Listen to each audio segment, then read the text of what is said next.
Super.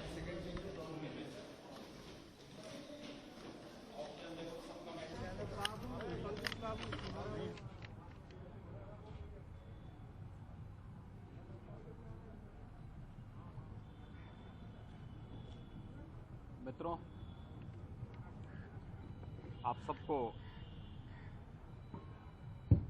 Makar Sankranti की हार्दिक बधाई।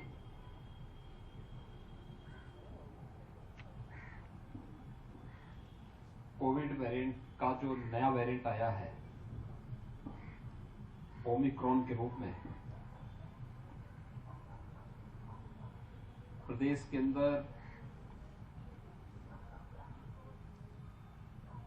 इसके एक्टिव केसेस बढ़े हैं।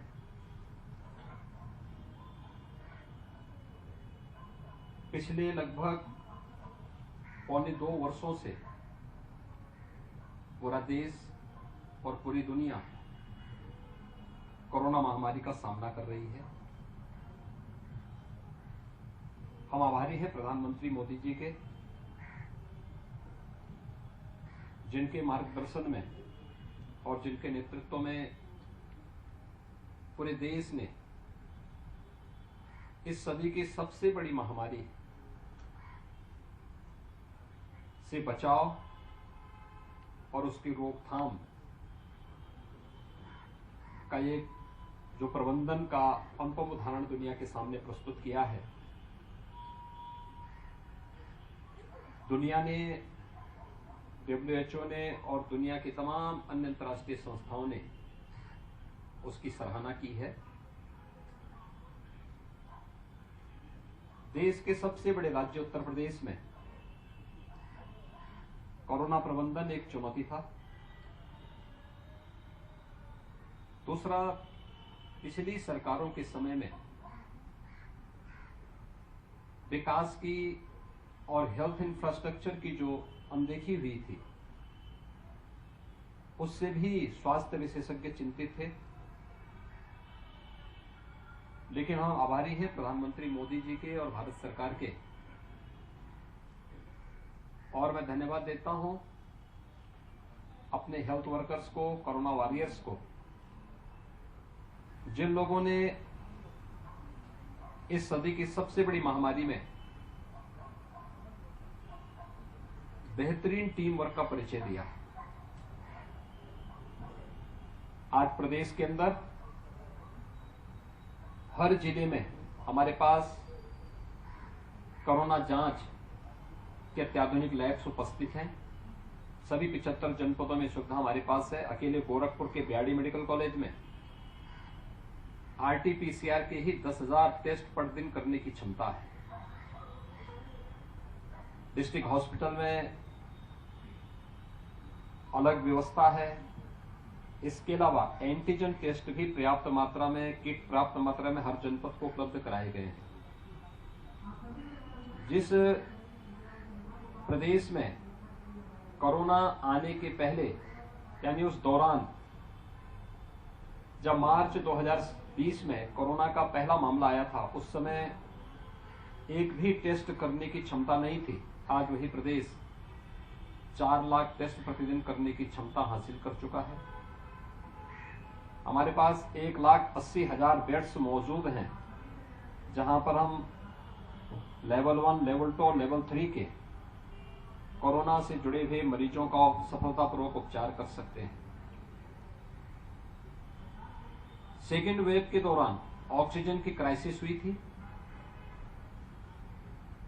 और भारत सरकार के सहयोग से इस दौरान भारतीय वायुसेना, भारतीय रेल और टैंकर के माध्यम से हम लोगों ने ऑक्सीजन की आपूर्ति प्रत्येक जनपद को की थी, हर डेडिकेटेड कोविड हॉस्पिटल को की थी। आज हमारे पास 558 ऑक्सीजन प्लांट प्रदेश में मौजूद हैं, जहां से हम लोग ऑक्सीजन आत्मनिर्भरता के लक्ष्य को प्राप्त करने में प्रदेश को सफलता प्राप्त हुई है। सेकेंड वेव में मृत्यु दर बहुत ज्यादा थी। प्रथम वेव की तुलना में सेकेंड वेव में संक्रमण भी तीव्र था। लेकिन इसके बाद भारत सरकार के सहयोग से उत्तर प्रदेश ने कोरोना प्रबंधन का जो उदाहरण प्रस्तुत किया, हमारे साहब ने पहले चरण से ही ये चुनौती थी। पहले चरण में कोरोना प्रबंधन के दौरान लॉकडाउन प्रारंभ होते ही प्रवासी कामगार और श्रमिक बहुत बड़ी मात्रा में अपने अपने गांव और घर के लिए आने लग गए। स्वाभाविक रूप से उनके साथ इन्फेक्शन भी आता, उसको प्रभावी ढंग से नियंत्रित किया गया। सेकेंड वेव के दौरान ऑक्सीजन के साथ साथ तमाम यानी जिस तीव्रता के साथ संक्रमण फैल रहा था, उस तीव्रता को भी ध्यान में रख करके हम लोगों ने उस दौरान निगरानी समितियां एक्टिव की थी। 72,000 निगरानी समिति हर ग्राम पंचायत में और हर वार्ड में। हर निगरानी समिति में 10 से 12 सदस्य हैं। ग्रामीण क्षेत्र में ग्राम प्रधान और शहरी क्षेत्र में पार्षद इस टीम की अध्यक्षता करता है। डोर टू डोर सर्वे करना, हर संदिग्ध व्यक्ति को मेडिसिन किट उपलब्ध कराना, अगले 24 घंटे के अंदर उनका रैपिड रिस्पांस टीम के द्वारा टेस्ट करना, और फिर अगर वह व्यक्ति लक्षण युक्त है, ऑक्सीजन का लेवल कम हो रहा है, तो उन्हें हॉस्पिटल पहुंचाना। अगर लक्षण युक्त नहीं है और कोई सामान्य स्थिति में अपना जीवन यापन कर रहा है, तो उनके लिए होम आइसोलेशन की व्यवस्था करना।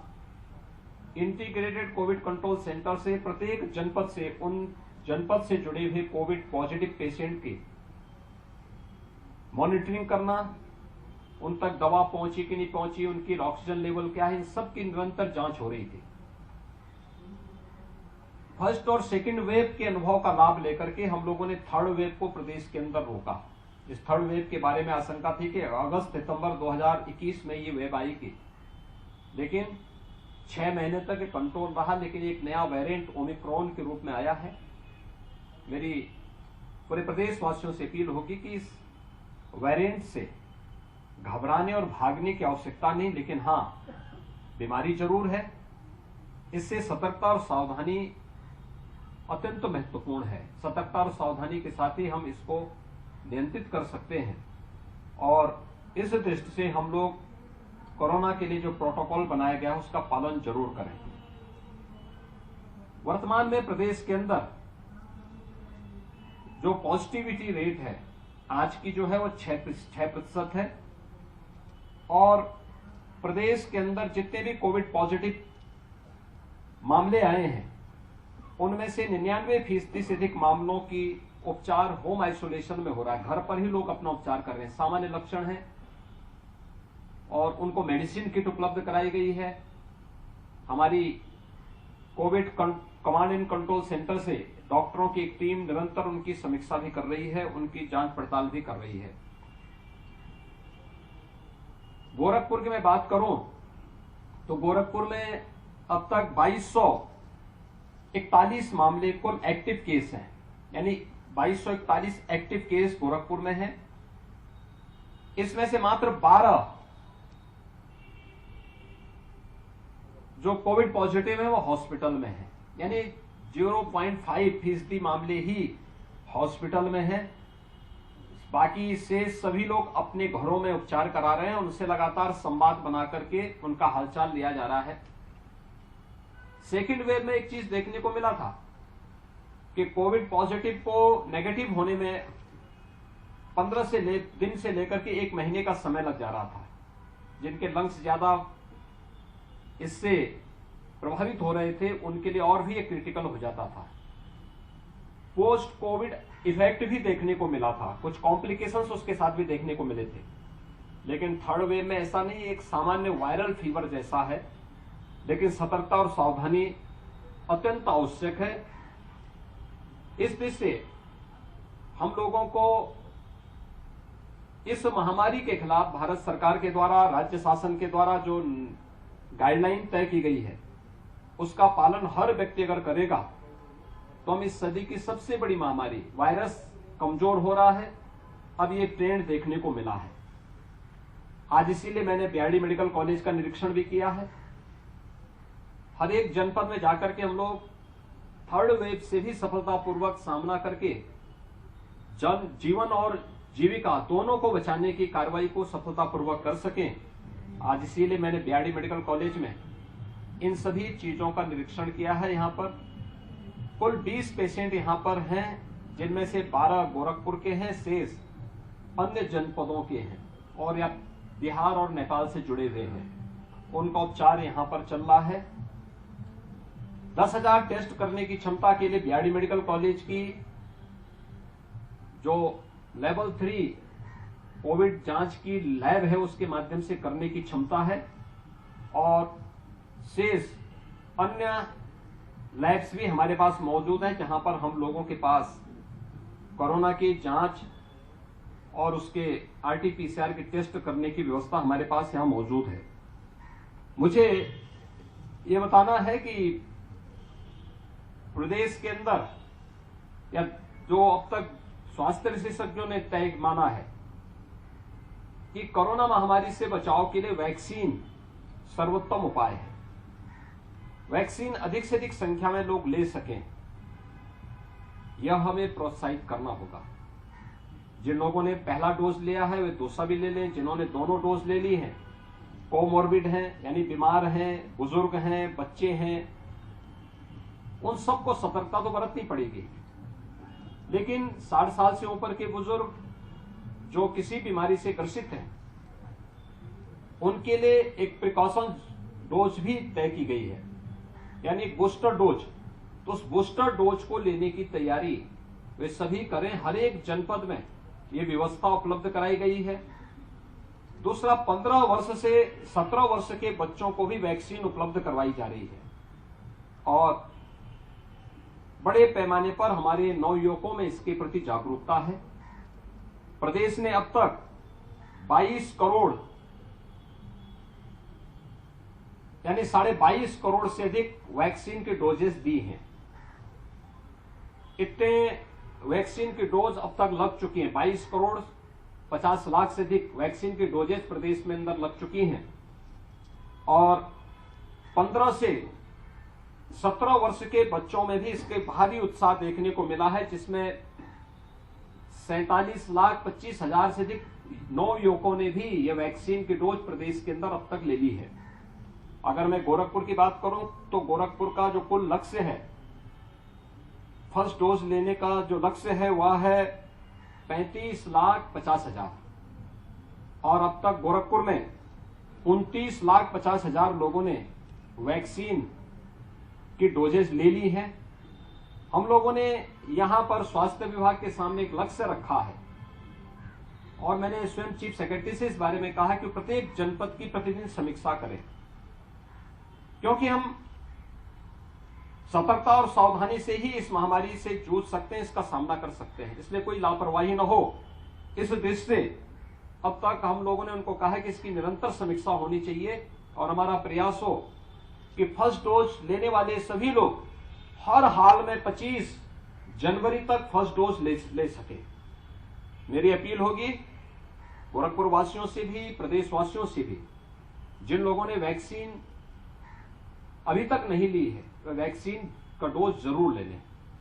जिन लोगों ने पहली डोज ले ली है वे सेकंड डोज भी जरूर लें और जिन्होंने सेकंड डोज भी ले ली है, किसी बीमारी से ग्रसित हैं, 60 साल से ऊपर हैं, वे लोग बूस्टर डोज भी जरूर ले लें। एक नियम बनाया गया है, एक व्यवस्था बनाई गई है उन सभी लोगों के लिए।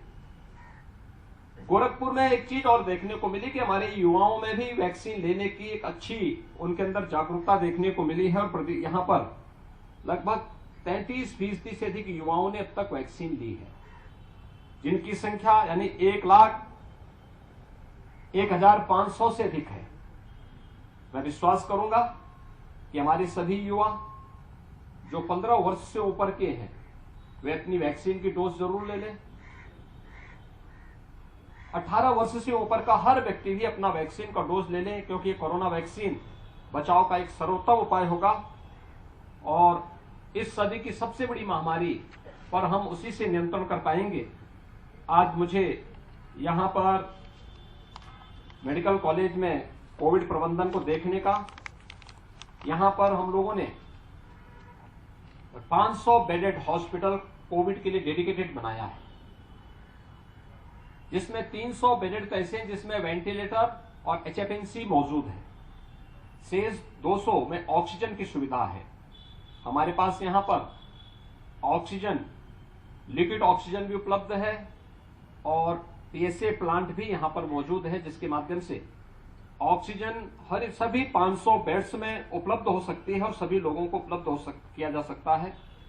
पूरी टीम है और कहीं भी किसी प्रकार की घबराने की आवश्यकता नहीं। हर एक व्यक्ति को कोरोना महामारी से बचाव के लिए हम लोग पूरी तरह संकल्पित हैं, चाहे वह उन्हें वैक्सीन फ्री में देने का हो, फ्री में टेस्ट, फ्री में उपचार, फ्री में अन्य योजना का लाभ देने, ये सभी उसी योजना का हिस्सा है, जिससे कोई भी व्यक्ति निश्चिंत होकर के अपना उपचार करा सके और उसके सामने जीवन और जीविका दोनों का कोई संकट न आने पाए। आज मैं इसी बात को ध्यान में रख करके मैंने यहाँ पर वार्ड का निरीक्षण किया। कोविड वार्ड के निरीक्षण के बाद मैंने एलएमओ प्लांट भी देखा है, जिसको हम लोगों ने सेकेंड वेव के दौरान यहाँ पर स्थापित किया था। और अभी मैंने यहाँ पर जो है आरटीपीसीआर की लैब्स को भी निरीक्षण किया है, जहां पे 10,000 टेस्ट प्रतिदिन करने की क्षमता है। मुझे विश्वास है कि हम प्रदेशवासियों के सहयोग से, अपने हेल्थ वर्कर्स और कोरोना वॉरियर्स के सहयोग से, भारत सरकार के मार्गदर्शन में, आदरणीय प्रधानमंत्री जी के मार्गदर्शन में थर्ड वेव को भी पूरी तरह नियंत्रित करने में हमें सफलता प्राप्त होगी और प्रदेश के अंदर जीवन और जीविका को बचाने का जो एक अद्भुत संगम देखने को मिला है, उसमें हमें सफलता प्राप्त होगी। धन्यवाद जी। महाराज जी, आज आपको पार्टी ने गोरखपुर सदर से प्रत्याशी बनाया है, पहली प्रतिक्रिया क्या है? देखिए, मैं आभारी हूं आदरणीय प्रधानमंत्री जी का, आदरणीय राष्ट्रीय अध्यक्ष जी का और संसदीय बोर्ड का, जिन्होंने मुझे गोरखपुर से भारतीय जनता पार्टी का प्रत्याशी बनाया है। गोरखपुर की जनता जनार्दन और कार्यकर्ताओं के सहयोग से, अपने सभी वर्तमान और पूर्व जनप्रतिनिधि और पदाधिकारियों के सहयोग से भारतीय जनता पार्टी न केवल गोरखपुर में बल्कि पूरे प्रदेश के अंदर आज पहली सूची भारतीय जनता पार्टी की फर्स्ट और सेकंड फेज के चुनाव की जारी हुई है।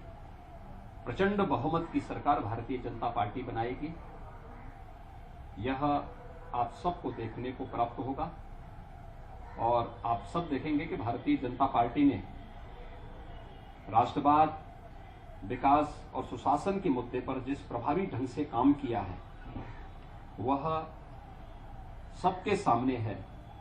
सबका साथ, सबका विकास के भाव के साथ भारतीय जनता पार्टी प्रचंड बहुमत की सरकार 10 मार्च को परिणाम आने पर बनाएगी। जिन विधायकों के टिकट काट दिए गए,